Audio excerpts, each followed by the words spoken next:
Hour 3 of your silence, and I'm already rewriting our entire relationship history. The moment your text pattern changed, my brain switched into emergency mode, analyzing every conversation we've ever had for clues about what I did wrong this time. You think silence is just quiet. For women like me, your silence becomes a language I never wanted to learn but somehow speak fluently, translating every hour of quiet into evidence of things I'm afraid to know. My brain doesn't just wonder why you're not responding. It runs 6 different programs simultaneously, each one designed to decode the silence that might mean everything or nothing at all. I experience every single mental process within the first day. The moment uncertainty becomes more unbearable than any truth could be. By the end of this, you'll understand what really happens in a woman's mind when the person she's learning to love suddenly becomes a ghost in her phone. 6 things her brain does the moment he goes silent, and why the quiet becomes louder than screaming. Thing number 1. I become a forensic analyst of our last conversation, searching for the exact moment I said something that made you decide I wasn't worth responding to. The first thing my mind does when you go silent isn't panic. It's detective work with the intensity of someone solving their own murder. Tuesday, 2:47 p.m. I screenshot our last text exchange and study it like it contains the DNA evidence of our relationship's demise. When I said, "sounds good," about dinner plans, did the period instead of an exclamation point sound dismissive? When you responded, "can't wait," did you actually mean you couldn't wait for it to be over? By evening, I've color-coded 3 days of our conversations by emotional temperature. Monday's texts were warm, Tuesdays were lukewarm, today you're Arctic.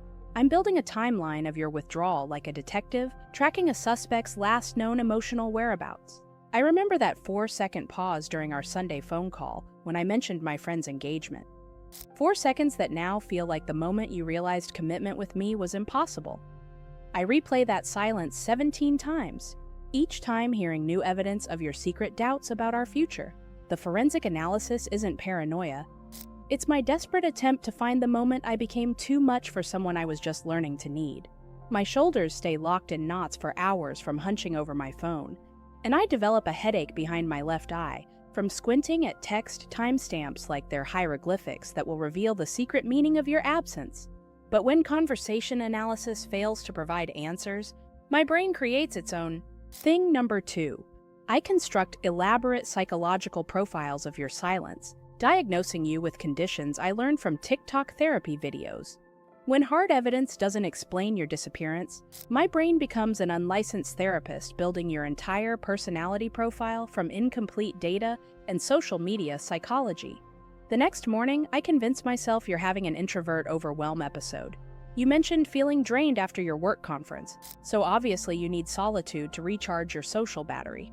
This theory comforts me for exactly 37 minutes until I remember you posted an Instagram story at a crowded bar last night. By Wednesday afternoon, I've switched to family crisis mode. Your mom called about your dad's health, and you seemed distant afterward. You're probably processing family stress and can't handle relationship maintenance while managing emotional complexity. I feel proud of myself for being so emotionally intelligent and understanding. Wednesday evening brings the attachment avoidance diagnosis. Based on one psychology article I found at 2 a.m., your silence is textbook intimacy regulation. You pull back when closeness triggers your fear of vulnerability. I start planning how to give you space while proving I'm not going anywhere, like some kind of relationship therapist treating a patient who doesn't know he's in therapy. Each theory feels rational until the next one replaces it. Because what I really need isn't the right diagnosis. It's any explanation that makes the not knowing feel less like drowning. Thursday morning, I'm Googling signs of emotional unavailability and taking notes like I'm studying for finals in a degree program I never wanted to enroll in. When amateur psychology doesn't ease the anxiety, my brain tries direct intervention. Thing number 3. I rehearse 17 different conversations for when you resurface, practicing my reaction to every possible explanation like I'm preparing for emotional Olympics. Thursday afternoon, I'm practicing the work crisis response in my bathroom mirror. If you've been silent because of job stress, I need to sound concerned but not clingy. I rehearse, "I was worried about you," with different intonations. Caring girlfriend, not anxious prosecutor. I practice asking one supportive question, then gracefully changing subjects to prove I don't make everything about us. That evening, I switched to family emergency preparation. If your dad's situation escalated, I need to offer help without inserting myself into family drama. I practice saying, "I'm here if you need anything," 17 different ways, each time checking my reflection to make sure my face says supportive girlfriend and not desperately wants to be needed. By Friday morning, I'm mentally rehearsing the conversation I'm most terrified of. I've been thinking about us. I practice listening without defending, asking questions without seeming desperate, accepting whatever you need to say without falling apart in front of you like some kind of emotional professional who definitely doesn't cry in restaurant bathrooms. The strangest part is that I'm more prepared for these imaginary conversations than any real ones we've ever had, because when you're actually here, I'm too busy existing in the moment to practice surviving your absence. My jaw aches from clenching my teeth during these mental rehearsals, and I catch myself mouthing responses to conversations that exist only in my anxiety-ridden imagination. But when conversation prep fails to calm my racing thoughts, my brain escalates to investigation mode. Thing number 4. I analyze your digital footprint like a private investigator whose client is my own sanity. Friday evening. I notice you've been active on Instagram. Coffee story this morning. Liked Jake's gym photo this afternoon. You can engage with social media, but can't send me a text explaining why you've gone radio silent. I screenshot your activity patterns like I'm building a case for emotional abandonment. Saturday morning. You've liked 3 Facebook posts, including your aunt's garden photos and a meme about Monday motivation. Your thumbs work perfectly for everyone else's content. I calculate that double tapping a like takes 0.3 seconds while typing, "I'm okay, just need space," would take maybe 12 seconds. The math doesn't add up to anything except intentional avoidance. By Saturday evening, I discover you've watched my Instagram stories but still haven't responded to my text from Tuesday. This sends me into a complete spiral, because watching my stories means you're curious about my life, but not texting means you're choosing not to participate in it.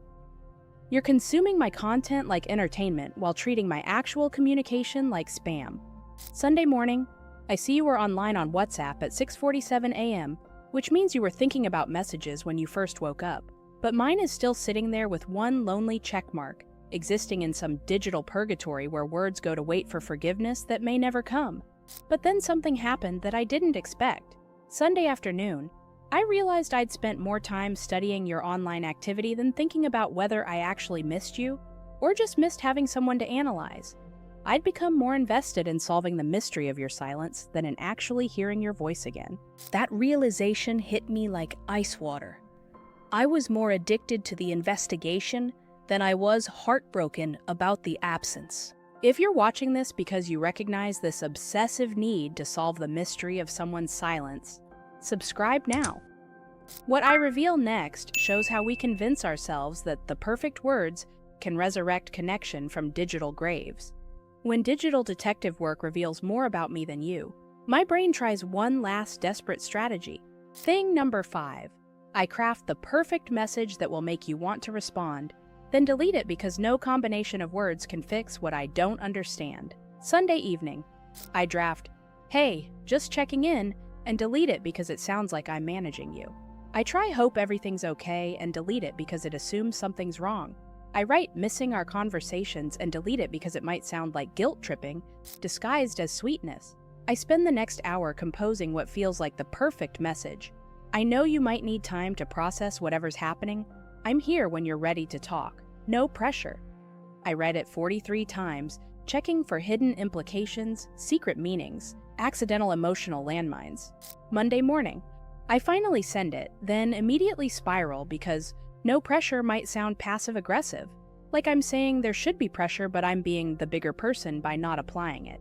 Tuesday afternoon, I draft the vulnerable approach. I'm feeling disconnected and wondering if I upset you somehow. Could we talk when you're ready? But I delete it because what if nothing's wrong and I'm creating drama where none exists? What if my anxiety is the actual problem? What I really want to say can't fit in a text. Your silence is making me crazy, but not because I need constant attention. It's because not knowing if you're okay, if we're okay, if I did something wrong, or if you're just processing life. The not knowing is eating me alive in ways that any actual answer couldn't. But that message is too honest, too long, too much evidence of how much space you occupy in my head when you're not even responding to my text. My thumb hovers over the send button. For so long it goes numb. And I develop a nervous habit of typing and deleting the same message until my phone suggests the words before I finish them. When even perfect words fail to break the silence, my brain makes one final desperate preparation. Thing number 6. I emotionally prepare for every possible ending, from temporary space to permanent goodbye, so nothing you say can completely destroy me. Wednesday morning, I mentally rehearse the "everything's fine" revelation. If you've been silent because of work stress that has nothing to do with us, I practice being the supportive girlfriend who doesn't make your personal struggles about my relationship anxiety. I prepare to feel relieved but also slightly embarrassed that I turned your quiet into my crisis. That afternoon, I prepare for "I need space to think about us." If your silence means you're questioning our relationship, I practice respecting your boundaries while protecting my own heart. I mentally rehearse asking for a timeline without sounding desperate, maintaining my own life while you figure out if you want me in yours. Wednesday evening, I emotionally steel myself for the slow fade scenario. If this silence is your way of letting us die quietly instead of having an actual breakup conversation, I practice accepting that reality with whatever dignity I can manage. I rehearse walking away without begging for explanations you're clearly not planning to give. By Thursday, I'm preparing for the nuclear option. I think we should take a break. I practice hearing those words without falling apart, responding with maturity instead of desperation, saying "I understand" when I absolutely don't understand anything anymore. The strangest part is that all this emotional preparation makes me realize I could survive any of these outcomes. The not knowing is what's killing me, not the possibility of any specific answer. But here's what shocks me most. By Thursday evening, I realize I've spent so much time preparing for you to leave that I forgot to prepare for you to stay. What if your silence is just silence, and I've been treating normal human need for processing time like relationship emergency, requiring my immediate emotional crisis management? These 6 mental marathons reveal what your silence really triggers. These 6 things my brain does when you go silent aren't just overthinking. They're the way my mind tries to maintain control when love makes me feel powerless. Your silence doesn't just mean you're not talking. For women like me, it becomes a full-time job of emotional detective work that exhausts us before you even explain what's happening in your world. I don't run these mental programs because I'm crazy or clingy. I run them because uncertainty about someone who matters to me feels more dangerous than any actual truth you could tell me. Here's what I wish I could tell my racing brain during those days of silence. Sometimes people need quiet to think. Not every pause requires a psychological investigation. The mental marathon wasn't protecting me from losing you. It was protecting me from sitting still long enough to feel how much I cared about someone whose internal world I couldn't control or predict. Some women turn your silence into full-time mental employment because not knowing feels more threatening than any reality you could share. Do I regret turning your quiet moments into my loudest mental chaos? Every day. Do I understand why my brain treats your silence like an emergency requiring immediate analysis? I'm still learning to tolerate uncertainty without creating elaborate stories to fill the unknown spaces. Am I sorry for making your need for processing time into evidence of relationship catastrophe? That's what keeps me awake when my mind finally stops racing. If you're currently watching someone's mind spiral because you've gone quiet, maybe their mental marathon isn't about controlling you. Maybe it's about trying to control their own fear that silence means disappearance, and disappearance means they weren't worth fighting for. And maybe the most loving thing you can do is remember that your silence speaks louder to someone whose mind is trained to find danger in the spaces between words. But how do you take the time you need without triggering someone whose brain interprets quiet as goodbye?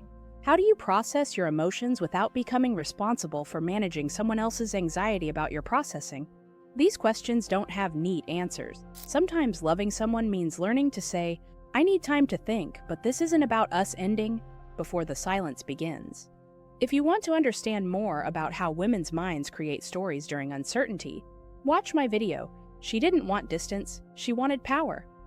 That video will show you why we sometimes need proof that our absence matters as much as our presence.